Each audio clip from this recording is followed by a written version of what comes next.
Assalamualaikum warahmatullahi wabarakatuh. Wadia balad ATE official di mana wae ayana. Alhamdulillah wa syukru ala ni'amillah. Kalawan diwuwuh ku qobul anu maha agung, dibarengan ku panghijabah anu maha kawasa, diiring ku kadedeh kanya Gusti anu maha suci, urang ayeuna dugi kadanget ayeuna masih keneh tiasa ditepang dangukeun deui dina acara anu matuh kamemet urang sadayana. Nyatana dina pagelaran dongeng Sunda jejer carita Si Giwang. Ayeuna kantun bagian anu ka 32 nanya pamiarsa. Ieu dongeng mangrupikeun buah karyana Kang Rudiansah ti Palihan Garut. Kang Rudiansah ngahaturkeun rewunuhun laksa ketik kabingahan, arehna parantos ngintunkeun naskah sekaligus ngawidian mamang kangge medar ieu dongeng dina channel ATE official ieu. Atuh sumangga anu teu acan subscribe kantun subscribe heula, ngarah langkung pogot sareng langkung semangat deui ka si mamangna dina enggoning medar ieu dongeng. Ning hilap di like di komennya musa seueur-seueurna lainna naon mamang masuk bingah gitunya upami maosan komentar-komentar ti para wargi sadayana teh kalintang bingahna deui upami mah link video mamang ieu dipangeserkeun atanapi dipangbagikeun gitu. Seulah media sosial anu tiasa diangge nge-share atanapi ngabagikeun link video mamang ieu. Atuh ngaranna teh nyangkolong tinggal waktos sumangga ayeuna mah urang lajengkeun deui dongeng Si Giwang bagian anu ka 32 na. Kumaha salajengna sor cikopina betor simutna pagan heula tali kolorna bisi morosot merezel morozol uzel-uzelan di tengah zalan tumpak dung dung tes.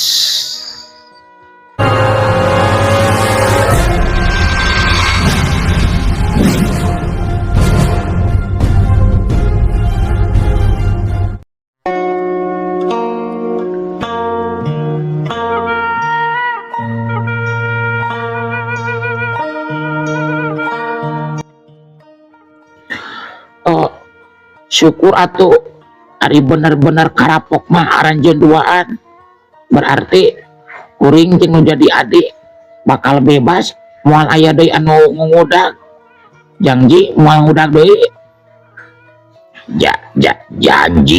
Janji moal deui bawana. Nyi Campaka bari neuteub ka Jakapawana kadenge nyarita. Tapi mun eta dua boncel ngawadul bohong kana janjina. Rek dikumahakeun deui eta dua jalma teh. Jaka tindak deui ku abdi. Cek Nyi Campaka nah aja nyarita kitu supaya Ki Bajil jeung Ki Bojel tambah sarieun. Upami perlu mah dipengkoran we sampeanana ceuk tuman, cek Jakapawana saruana. Ki Bojel jeung Ki Bajil bener we tambah sarieun. Pating suluduk arek sujud hareupeun Jakapawana jeung Jakasona katut Nyi Campaka bari ceurigceun. Cicing karunya ka aki keur mah parondok jeugut teh ari ngadon arek dipengkoran. Ampun Jang Nyai, ampun. Jakapawana jeung Nyi Campaka akhirna jadi hayang seuli nempo paripolah eta dua jalma boncel. Jakasona oge anu tita tadi jempe jadi kabawakeun seuli. Juk ayeuna mah geura arindit teu kudu ceurik-ceurik.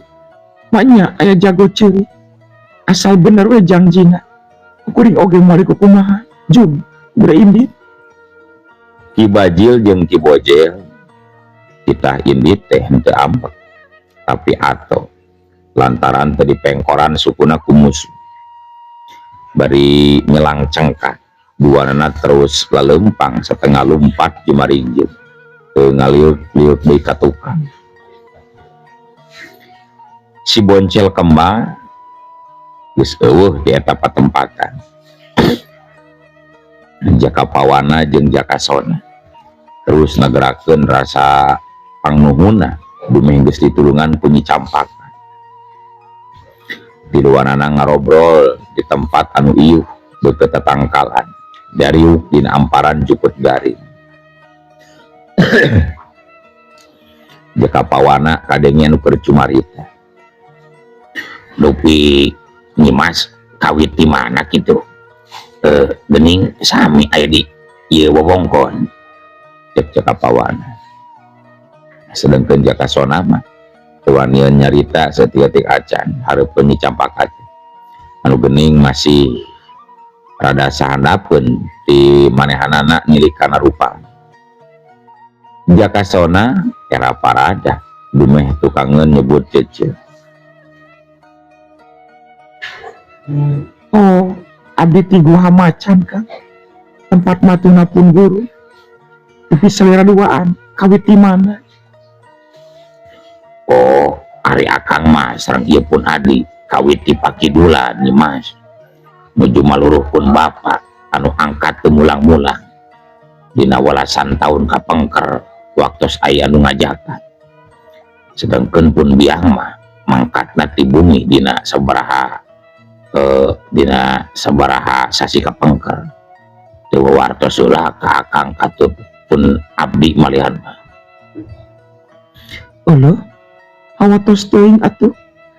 Tapi uningat teu tuang rama aya di mana? Jakapawana can waka ngajawab. Malah adina arek pangjawabkeun oge ngan kaburu disigeung manten ku leungeun lanceukna. Sami tetarang Nyimas. Duka aya di mana ayeuna pun bapak teh bingung kedah ka mana minarianan atuh. Saderek Campaka, saderek Jaka. Sing sabar we nya. Margitos kumaha deui kitu kedah anak panginten lakon hirup teh. Muhun leres pisan Nyimas. Akang sareng pun adik mung tiasa sabar we mayunan ieu perkawis. Oh, muhun dupi salira Nyimas bade teras ka mana ieu teh? Abdi duka bade ka mana? Tepuguh jujutan, tepuguh tujuan Kang. Nanging abdi tetep bade neraskeun lalampahan. Oh, hayu atuh sareng akang duaan lumampahna supados rencang di jalanna oge supados leug-leug aya salira Nyimas mah deui. Oh, mohon Jaka moal tiasa abdi mah sasarengan sareng pamaget di perjalanan. Abdi milih nyalira bae masing-masing lumampah. Teu biasa abdi mah sasarengan sareng pamaget teh. Oh kitu wios atuh ari alimah. Akang sareng pun adi bade mios we ayeuna. Sakali deui nuhun pisannya tos ngabantos ka akang katut pun adi anu jempe wae duh. Oh mohon mangga Kang oge ai. Mugi we ka payuna teu pendak sareng mara bahaya. Mohon mangga Nyimas dikantun atuh Nyimas. Jakapawana jeung Jakasona terus pamitan ka Nyi Campaka. Ana sarua arek neruskeun deui lampah.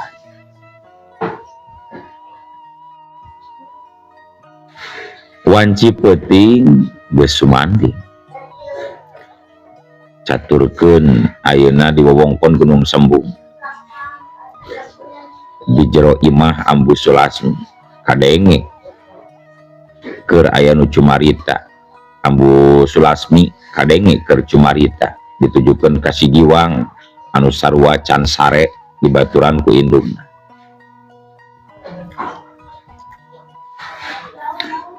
Ni Eba oge hidup Giwang. Sabaraha kali kambu aya anu arek ngeluh. ngan ku pangeran masih keneh di tayungan. Ambu ukur nyeri wae sirah. Sumuhun ambu, lawan atuh ambu. Kumaha carana? Ulah sapatos kamari ampir-ampiran geuning ambu. Bener Nyai, ambu ayeuna memang arek ngayakeun perlawanan. Ngan hidup katut anak hidup kudu waspada. Ulah balang bisi aya serangan lahir ti jalma sejen. Aduh, cilaka ong. Uing kudu singkil ieu ambu. Pikeun yang harapan musuh bisi aya nu datang ambu. Hade hidup geus tumuwuh sumanget jeung kawani dina diri jiwa. Ambu reueus jiwa, reueus. Tapi abdi can lulus jadi murid ambu teh. Elmuna kurang kene ambu. Cek si Giwang. Ambu Sulasmi ukur seuri sabab salila ngalatih kanuragan ka si Giwang. Si Giwang can diberenya ilmu pamungkasna teh nyaeta ajian Bayu Panglumpuraga. Anu pangberatna si Giwang ngayakinkeunana. Sedengkeun Nyai Ebah mah geus apaleun. Si Giwang teh keur neuleuman ilmu pamungkas ti Ambu Sulasmi. Lantaran dibere nyaho ku Ambu Sulasmi. Nah, ambu bet seuri ambu. Cek si Giwang bari seuri. Ilmu ajian Bayu Panglumpuraga teh ilmu pamungkas ambu jalu. Naon deui anu kurang geus tamplok sakabeh ilmu ambu ka hidup jiwa. Anu leres ambu aslina eta teh ajian Panglumpuraga teh ilmu pamungkasna kitu ambu. Ilmu pamungkasna jalu da ilmu ambu mah ngan sakitu-kituna. 8 ilmu geus kacangking kiwari ku hidup sabe. Ku indung hidup kacangkingan 4 ilmu 100 jurus. Pamungkasna nyaeta ajian Tirem Badari. Sedangkan hidup ilmu silatna ongko, ilmu napak sancang ongko, ilmu panipu tenjo musuh oge kataekan. Ajian ilmu Bayu Panglumpuraga atut ilmu-ilmu sejena anu geus kacangking ku indung hidup. Kiwari kacangking oge ku hidup jiwa. Hidup cicing diteun ambu teh geus tahunan patak geus cukup ngulik pangarti ti ambu teh sakitu jiwa. Ambu sugan teh lain eta ilmu pamungkasna. Sedih uing mama, uing duaan bakal diusir ya sakudung deui ku si ambu mah. Diusir ka mana botak? Cek Ambu Sulasmi beredas seuri. Si Giwang memang botak sirahna teh ayeuna mah. Ambu Sulasmi jadi di botak. Nya diusir di tah Makalangan.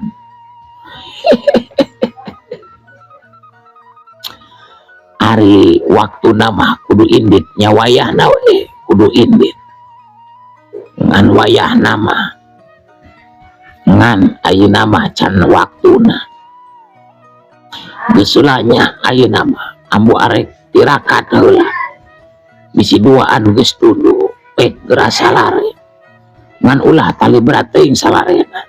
Ambu rada teureunah hate ieu teh jiwa Nyai Ebah.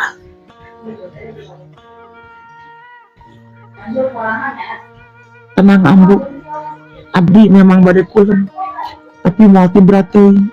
Bade ngatosan ambu we kumaha hasilna tina tiraka. Uing oge malaka sare ambu arek cicing we di luar nungguan hasilna tirakat si ambu.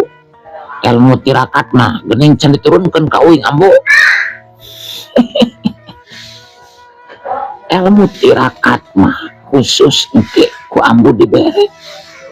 Ngan masalah digawena anu berat keuna ku hoream. Ari hidup can manjing dewasa deui. Sabab ieu mah khusus keur kolot anu geus jarang ngambe dunya luar. Lain hidup anu kudu makalangan jalur. Ambu Sulasmi terus pindah ke kamarna hari tadi. Nyebapan gitu deh ngan teu langsung sakit.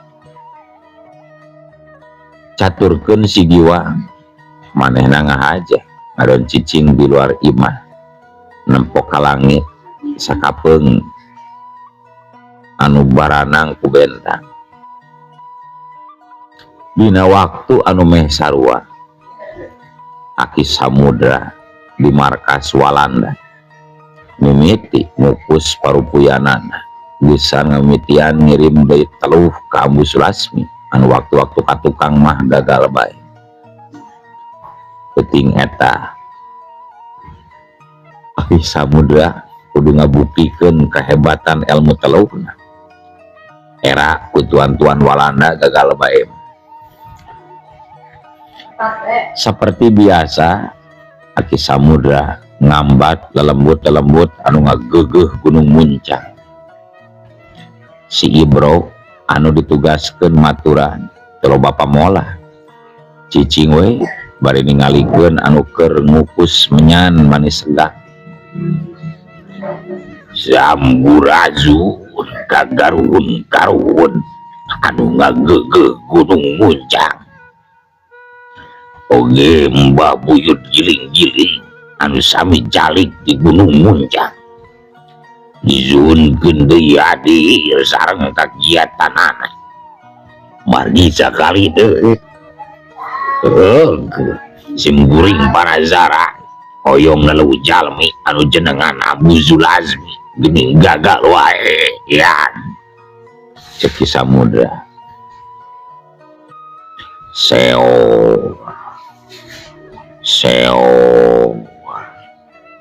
cacap Aki Samudra ngarapalkeun jampe-jampena.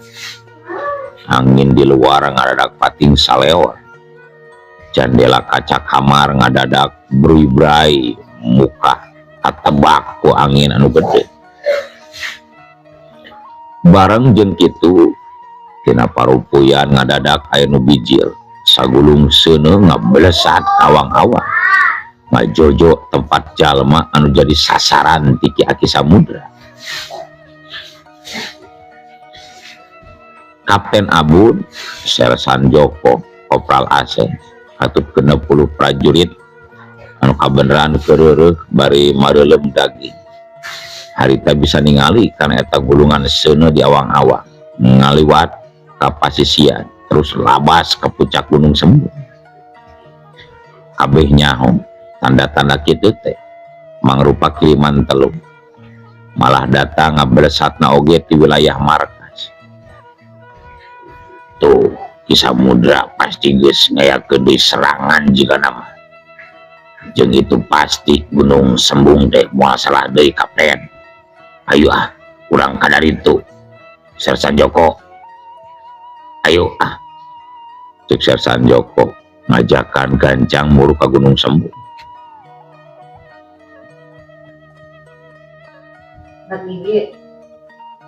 Kapten Abud tang tue panujuan karena sikap Sersan Joko anu dituhu karena maksud can anggeus tugas anu keur dipaju ngadon lebot kanu saja. Kuring jelas teu panuju mentugas di Jenderal Gabriel Panahol dan kudu dirobah kurang. Mending iradi we ka Gunung Sembung mah mun hasil dipayahan si Sulasmi ku Ki Samudra kekarek ku urang-urang teh angkat tempat. Aya nama paluru heula we awewe anu geus mate Tuan Peter teh Sersan Joko. Cek Kapten Abud negerakeun ka teu panujuanan. Kurang pancan nyaho bener si Wanoja teh di mana cicing. Jadi kieu aya nama hayu urang ka puncak Gunung Sembung heula. Buktikeun ka imahna si Ambu Sulasmi Kojor Aca. Urang pan geus deukeut ka Gunung Sembung mah tinggal naik. Daripada ngurilingan lembur deui. Nalungtik bisi aya si Wanoja anu mateni Tuan Peter teh. Lila atuh waktuna.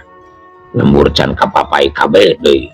Kekurulingan teh jelas. da urang nenangan jalma untuk pukul tumbuk matuna. Sersan Joko keukeut ngajakan naik ke Gunung Sembu. Dina alasan anu dipaluruh memang can aya gambaran-gambaran aja. Kapten Abud tembong ngahuleng sakedeung. Bari nimbang-nimbang caritaan Sersan Joko anu ngadon keukeuh ngajakan ke Gunung Sembu. Nalika Kapten Abud ngadon ngahuleng kitu, Sersan Joko kadenge nyarita deui. Kumaha Kapten, setuju ayeuna mun urang ka Gunung Sembu meulah? Cek Sersan Joko, hatena kumajot hayang ka Gunung Sembu. Sersan, mun keukeuh teuing hayang ka puncak Gunung Sembu, heug daya bayana. Ngan jaga keselamatan prajurit.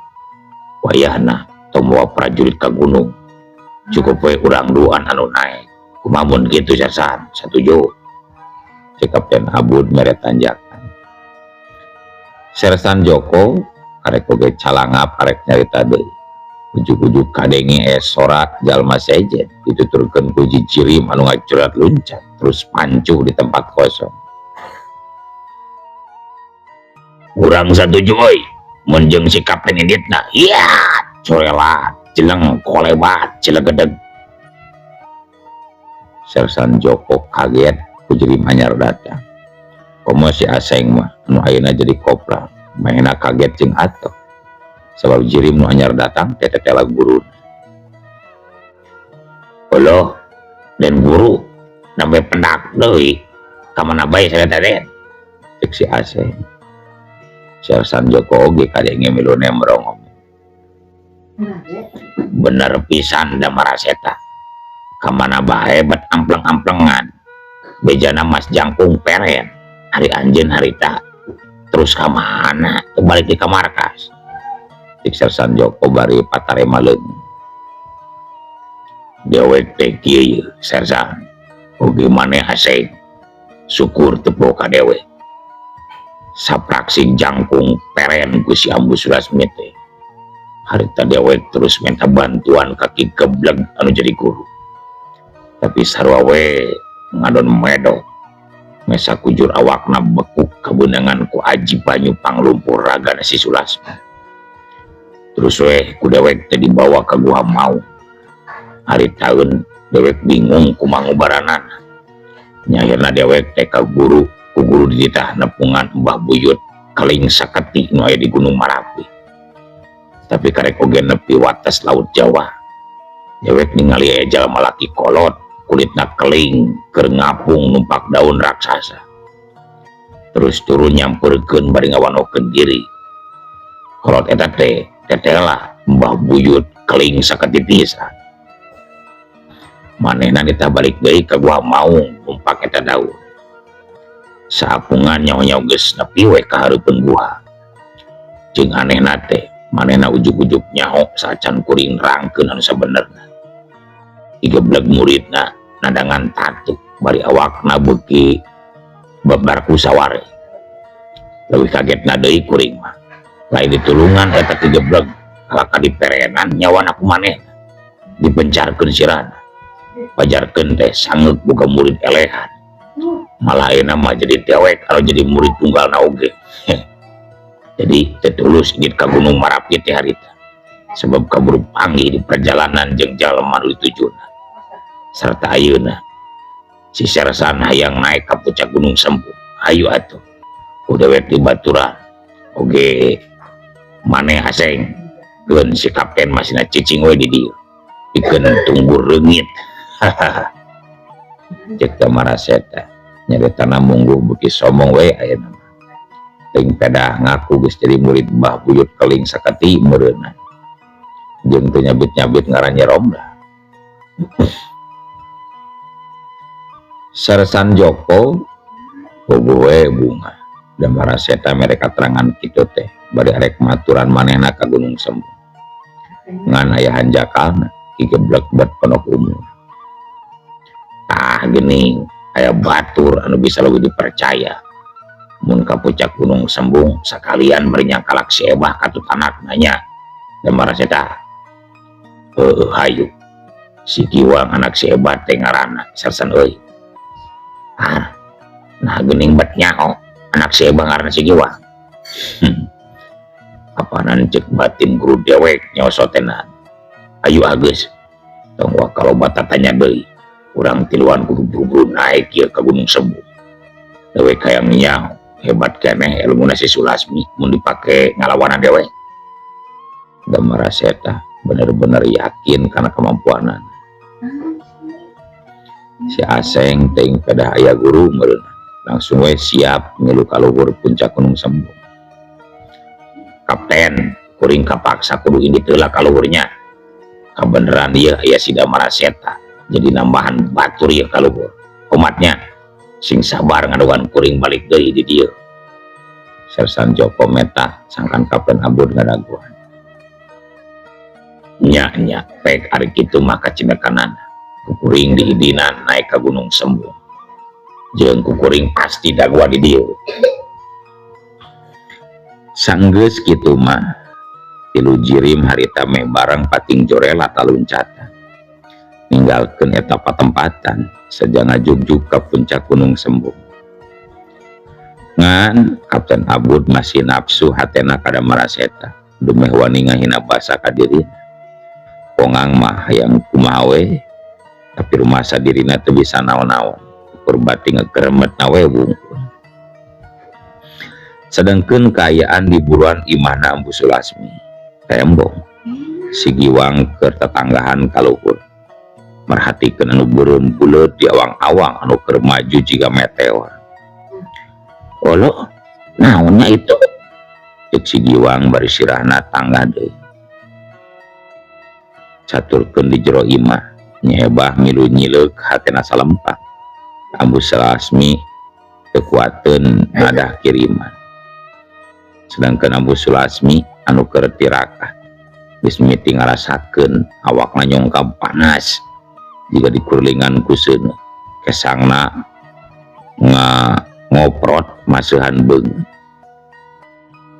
Tapi dina nalika Ambu Sulasmi keur mantengkeun ajianana, nah atuh keur kitu ujug-ujug heuleuk waktos kabujeng seep wadia balad ate ofisia keun atunya ieu dongeng teh urang dicekapkeun sakieu we. Begitu kukieuna mamang sejamit mungkur amit mundur di payunan para wargi sadaya. Ayo Assalamualaikum warahmatullahi wabarakatuh.